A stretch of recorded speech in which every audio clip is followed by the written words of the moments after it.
সারিকাকে আজকাল অনেক সময় এরকমও দেখা যায় স্টেজ শোতে পারফর্ম করে, তো অনেকে বলে যে না, যে কাজ নাই কি করবে এখন, স্টেজ শো ছাড়া তো উপায়ও নাই। সারিকার টেক।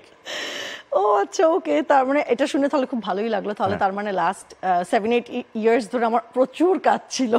ইট রিফ্লেক্টস বিকজ আমি এই মনে হয় 7 ইয়ার্স পরে এসে ফাইনালি পারফর্ম করলাম। মাঝখানে 7 ইয়ার্স আমি কোথাও কোনো স্টেজ শোতে কোথাও পারফর্ম করিনি। 7 ইয়ার্স পরে এসে যে সিজেএফবি অ্যাওয়ার্ডসে পারফর্ম করলাম। কেন গ্যাপটা কেন ছিল? যে স্টেজে তো তুমি একসময় পারফর্ম করতে 7-8 ইয়ার্স ধরে অনেক বেশি কাজ করছিলাম, যেই কারণে স্টেজ শো করিনি, যেটা রিউমারটা যেটা বললে। ওকে, তো আরেকটা জিনিস হচ্ছে যে সারিকার ক্ষেত্রে কি এই ব্যাপারটা কি বলা, মানে মানুষ কি কখনো বলতে পারবে যে সারিকা কাজে মনোযোগী না, বা শুটিংয়ে দেরি করে আসতো, বা হয় না যে শুটিংয়ে মিসবিহেভ করেছে, বা এই টাইপের কোন ঘটনা কি সারিকার জীবনে ঘটেছে কিনা?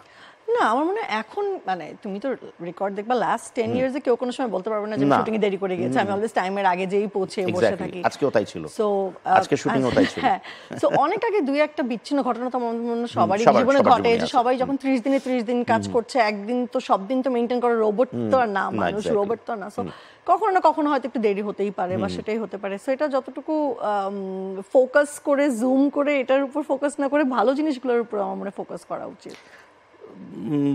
একটা জিনিস বলে আমি এই সেগমেন্টটা শেষ করি, সেটা হচ্ছে যে সারিকাকে আমরা সবসময় ভালো ভালো কাজগুলোতে বেছে বেছে করার দেখেছি, বা ও বেছে বেছে করে, কিন্তু কখনো কখনো কিছু হয় না, কিছু লেম কাজও সারিকাকে হয়তো করতে হচ্ছে। ওটা কি প্রোডাকশনের রিকোয়েস্টে, নাকি ডিরেক্টরের রিকোয়েস্টে, নাকি তখন হয়তো একটু কাজের দরকার ছিল বা টাকা পয়সার একটু দরকার ছিল? কখনো কখনো দুই একটা প্রোডাকশন আছে সারিকা কিছু কাজ কি লেম করেছে এরকম এইসব কারণে? না, আমার আই ডোন্ট থিংক সো। আমি কখনো এরকম ভাবে চিন্তা করে কখনো, মানে আমার ইচ্ছার বিরুদ্ধে যে আমি কোনো লেম কাজ করেছি, যেটা হয়তো আমি কোনো অতটাও যে মানে চাপে পড়ে করেছি, এরকম কখনো আমার মনে হয় না আমি করেছি।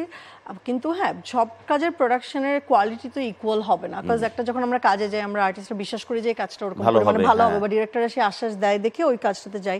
বাট স্ক্রিপ্ট তো আমরা ফার্স্টে দেখছি, সেটা তো চয়েস করার ফ্রিডম আমার আছে। So I don't think so. সারিকার সিনেমার অফার এসেছিল প্রচুর। কেন করেনি সারিকা? সারিকা কে আসার পরে সারিকার ইগনোরেন্সের জায়গাটা কোনটা ছিল সিনেমার প্রতি? না, ইগনোরেন্স না, আমি আসলে খুব মাল্টিটাস্কার না। আমি যেটা করি সেই একটা কাজের উপরই ফোকাস করি। সো যখন আমি মডেলিং করেছি, বললাম যে 2010 পর্যন্ত কোনো অ্যাক্টিং করিনি, তখন অ্যাক্টিংয়ের অফার ছিল নাটকের। তখন আমি বলেছি যে না, 1 by 1 আগে মডেলিং করি, তারপর 10-এর পর থেকে যখন নাটক করা শুরু করেছি, তখন প্রচুর মুভির অফার ছিল। বাট তখন আমি খুব অ্যাডামেন্ট ছিলাম যে না, মুভি করবো না। তারপরে তো ব্রেক, এবং এরপরেও আর মুভির অবস্থান খুব ভালো। এই লাস্ট ফিউ ইয়ার্স ধরে আমি বলবো বাংলা সিনেমার খুব ভালো ভালো ফিল্ম নির্মিত হচ্ছে। সো লাস্ট 2-3 ইয়ার্স ধরে আমি বলে আসছি, এখন আমি ফিল্ম করতে চাই, যদি সেরকম খুব ভালো অফার আসে দেন করব। যে একটা ভালো কাজ, তোমারই কাজ, তুমি জানো যে তুমি এই কাজটা করছো, আরেকজন নিয়ে নিয়েছে, বা আরেকজন চলে বলে কৌশলে কাজটা হাতিয়ে নিয়েছে, এরকম না, আমার জানার মতো এরকম না। আমি তো দেখি আমাদের আশেপাশে ফিমেল কলিগরা সবাই সবার সাথে খুবই ফ্রেন্ডলি, খুবই এনকারেজিং, বা ভালো কাজ হলে সবাই সবাইকে কংগ্রাচুলেট করে। আমি তো এরকম দেখিনি। এরকম পাওনি?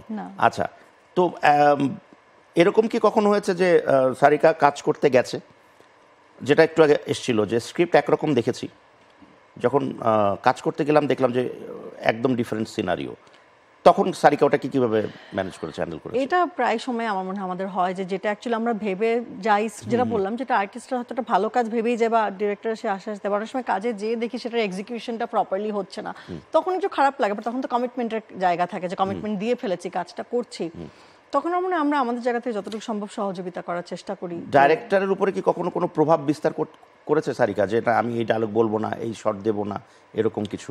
না, director is the captain of the ship. But আমাদের সবার মধ্যে একটা আন্ডারস্ট্যান্ডিং থেকে সবাই ডিসকাস করি যে কোনো একটা জায়গায় যদি অ্যাজ অ্যান অ্যাক্টর আমি কনভিন্সড না হই এটা ডেলিভারি দেওয়ার জন্য, সেই অ্যাক্টিংটা তো আসবে না। সো আমরা সেটা প্রায়র ডিসকাস করি নেই যে এই জায়গাটা এরকম না করে ওরকম করলে কি হয়। বাট আলটিমেটলি তো director is the decision maker.